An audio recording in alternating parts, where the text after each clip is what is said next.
এরপর যথারীতি আমি ওই সিঁড়ি দিয়ে ওপরে উঠে এসে বাঁদিকে রাস্তা দিয়ে স্টেশনে এলাম। এই হলো কাশি রেলওয়ে স্টেশন। এই কাশি রেলওয়ে স্টেশনে এসে আমাকে অনেকক্ষণ বসে থাকতে হয়েছিল। চলে এসেছি 2 নম্বর প্ল্যাটফর্মে, ওটা হলো 1 নম্বর প্ল্যাটফর্ম। এই প্ল্যাটফর্মে আমাদের গাড়ি দেওয়ার কথা ছিল। অ্যাকচুয়ালি দুন এক্সপ্রেসের টিকিট পেয়েছিলাম গয়া অবধি। আর দুন এক্সপ্রেস সকলেরই জানা যে একটু লেট করে, তা একের পর এক সব গাড়ি চলে যাচ্ছিল, কিন্তু দুন এক্সপ্রেস আর আসছিল না। প্রায় ঘন্টা দুয়েক ওয়েট করার পরে ঘন্টা দুই গাড়ি প্রায় লেটই ছিল, ঘন্টা দুয়েক। আমি প্রায় 3 ঘন্টা মতন অপেক্ষা করেছি। অপেক্ষা করার পর যথারীতি ট্রেন এসলো। ট্রেন এসে তারপর ট্রেনে উঠে পড়েছিলাম। ট্রেনে উঠে পড়ে সেরকম আর খুব একটা ভিডিও করিনি, কেননা এই চলে এসেছি গয়া স্টেশন। এটা নতুন করে এই যে বিল্ডিংটা তৈরি হচ্ছে, ওখানেই দেখাচ্ছিল রিটায়ারিং রুম, কিন্তু অ্যাকচুয়ালি রেলের রিটায়ারিং রুমটা এই লোকেশনটা দেখাচ্ছে, কিন্তু এখনও চালু হয়নি। এই হোটেলটা ছিল, হোটেলে খাওয়া দাওয়ার জন্য রাতে অনেক রাত হয়ে গেছিলো, 11:30 ট্রেন যেহেতু লেট করেছিল। তা ওই জন্য চিন্তা করলাম রাত্রেবেলা এত রাতও হয়ে গেছে, বিরিয়ানি আর খাবো না। হোটেলের খাবার দাবার খুব ভালো ছিল আর রিজনেবল প্রাইসও ছিল। আমি রাতে নিয়ে নিয়েছিলাম ভাত আর দুটো ডিম নিল 70 টাকা, আর ভাত নিয়েছিল 50 টাকা ফুল প্লেট। ওরা তার সাথে স্যালাডও দিয়ে দিয়েছিল। এই আমার রুম, একটা নর্মাল রুমই নিয়েছিলাম।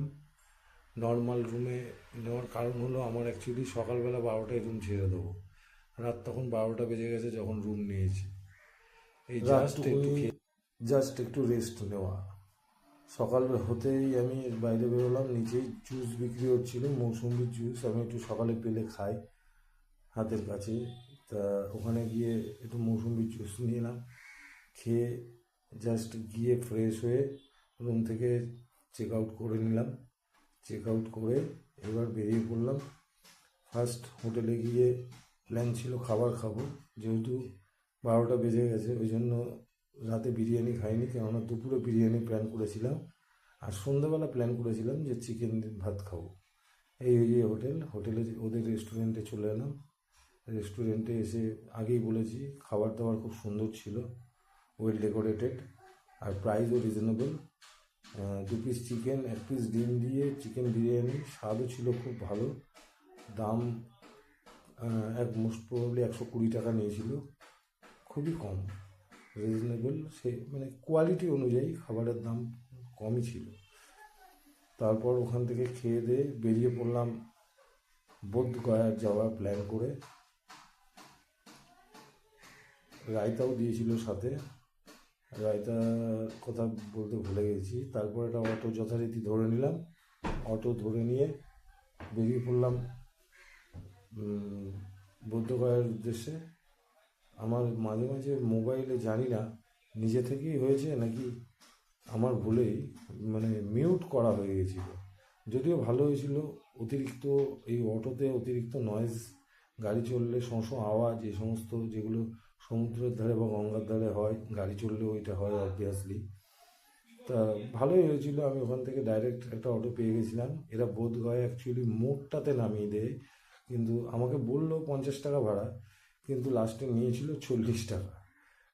কেননা আমি বলেছিলাম যে ভেতরে যাবেন তো, বলেছিল হ্যাঁ, কিন্তু যেহেতু মোড়ের মাথায় নামিয়ে দিয়েছে, তা আমাকে বললো আপনি 40 টাকা দেন, এখান থেকে 10 টাকা দিয়ে টোটো করে নেন।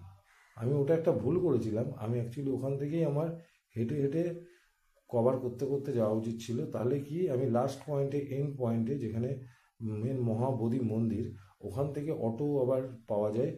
ওখান থেকেও অটো রাত 8টা অবধি 40 টাকা। এই বোধগয়া এখান থেকে শুরু হয়ে যাচ্ছে।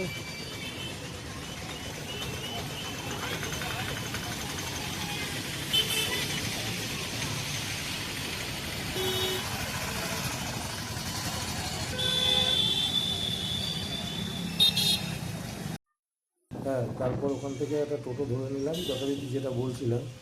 এখান থেকে হেঁটে হেঁটেই গেলে কভার করতে করতে লাস্ট ওখানে যেতাম রাত 8টা অবধি 40 টাকা, তারপরে রাত 8টার পর হয়ে গেলে 50 টাকা করে ওরা নেয়।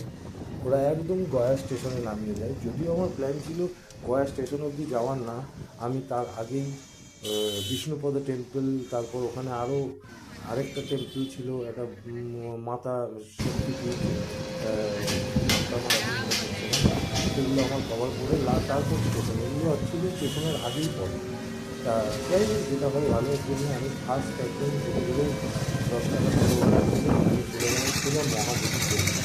তারপরে কথা হচ্ছে মহাবলী টেম্পল থেকে আস্তে আস্তে যেভাবে আবার শুরু করতে গেছিলাম মেন বুদ্ধের স্ট্যাচুর ওখানে, এসে ওখান থেকে একটা অটো পেয়ে গেছিলাম, এই চলে গেছি ওই এখান থেকেই আমাদের এই লাভপুর গয়া সিঙ্গল বাস করতে গেলাম। এখান থেকে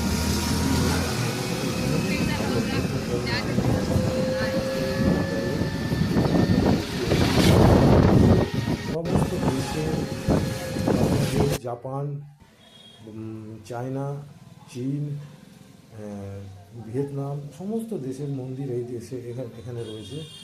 আমি সব মোটামুটি কভার করেছিলাম, 2-1টা বাদ দিয়ে হেঁটে হেঁটে। তারপর ওখান থেকে যথারীতি একটা অটো ধরে চলে গেছিলাম, ডান হাতে ফল্গু নদীকে রেখে ওই রাস্তা দিয়ে সোজা বিষ্ণুপদ টেম্পলে। তারপর বিষ্ণুপদ টেম্পল থেকে এখানে আমাদের পিণ্ডদান হয় গয়াতে, ওই দূরে দেখা যাচ্ছে বৌদ্ধ স্তূপা। তারপর ওই গয়ার পুরো ঘাট কভার করে সতীকুণ্ড, সতী ব্রিজ, সতী যেখানে পায়ের একটা ছাপ রয়েছে, সেই সমস্ত জায়গা ওগুলো সব ভিডিওতে আছে। এগুলো সব কভার করে আমি লাস্টে গয়াতে এই নেমে পড়েছি মহাবোধি টেম্পলের সামনে।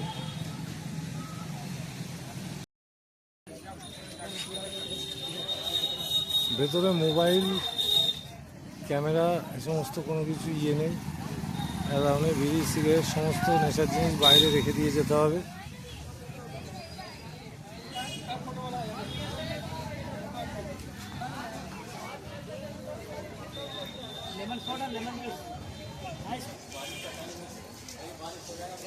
আমি আর ভেতরে গেলাম না।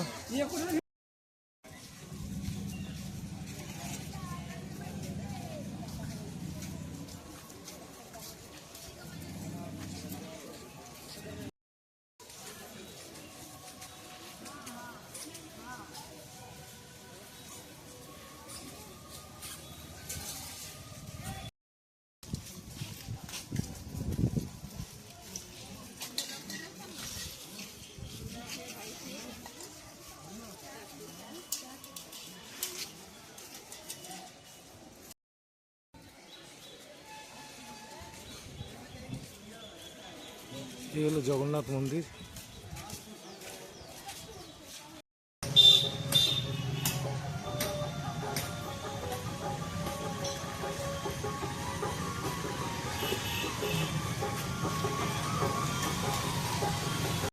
এটা হচ্ছে শঙ্করাচার্য মঠ। ভেতরে বিশেষ কিছু নেই, আর গিয়ে লাভ নেই।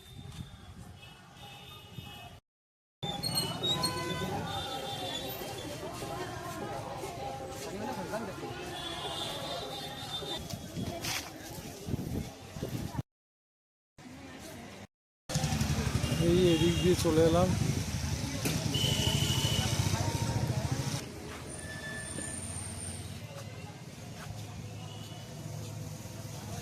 Mahabodhi Chinese temple.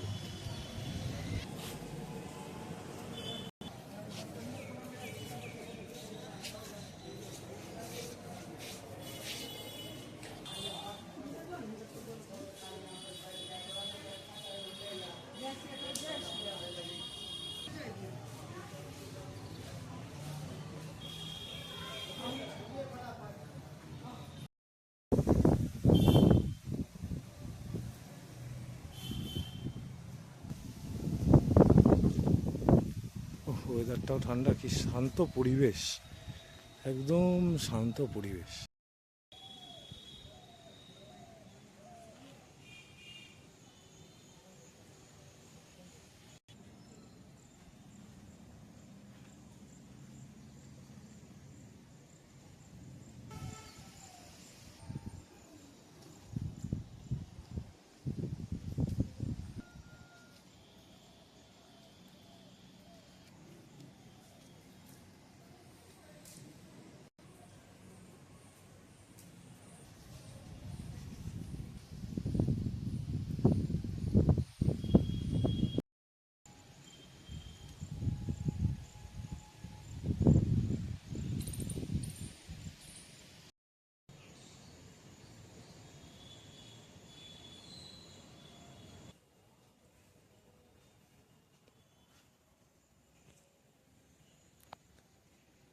একদম শান্ত পরিবেশ।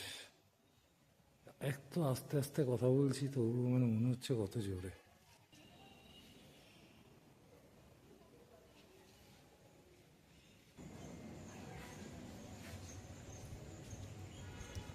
জানি না এগুলো কি।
এদিক দিয়েই চলে এলাম আর্কিওলজিক্যাল থেকে বেরিয়ে, এই মিউজিয়াম থেকে এদিকে দেখছি এটা মন্দির, কিন্তু এদিক দিয়ে একটু শর্ট দেখাচ্ছে।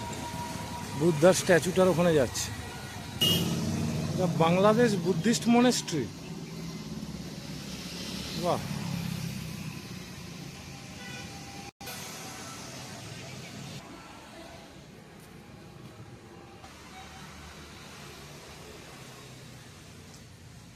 এখানে ঢোকা বারণ আছে। সোজা দিয়েও যাওয়া যায়, বাদিক দিয়েও যাওয়া যায়। বাদিকে দেখছি তিনটে জাপানি মন্দির, royal Bhutanese monastery are great Hollyland monastery. এইখানে দুটো সোজা, তো সোজা কত দূর জানি না, আমি এই দিক দিয়েই যাচ্ছি। বাংলাদেশ মনেস্ট্রি, এটা একটা পাগোডা বলছে, কিন্তু এর ভেতরে মনে হচ্ছে যাওয়া যাবে না। রঘি রাজা মনেস্ট্রি।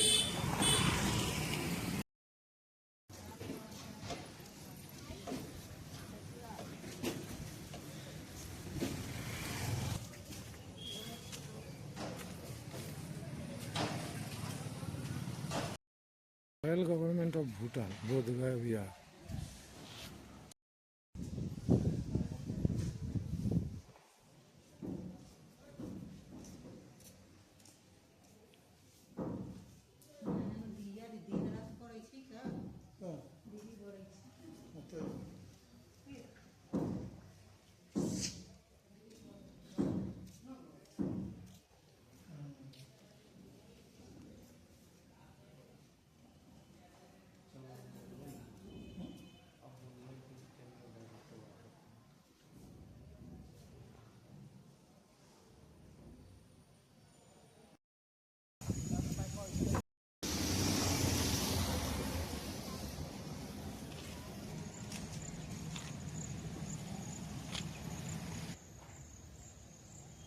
ওই মন্দির থেকে বেরিয়ে এলাম, এটা জাপানিজ মন্দির।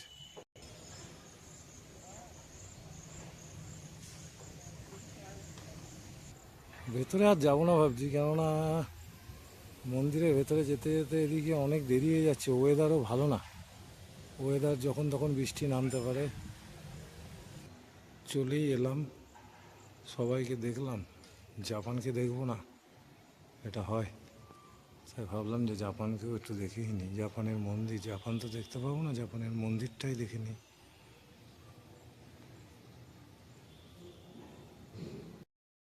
থেকেই বেরোলাম, বৃষ্টি শুরু হয়ে গেছে। এই সোজা গিয়ে ডান দিকে যেতে হবে, বৃষ্টি শুরু হয়ে গেছে।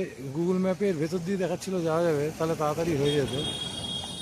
ওকে, এখানে দেখছি অনেক ওইখানে ওইখানে অনেক দেশের অনেক মন্দির, এত মন্দিরে যাওয়া সম্ভব না।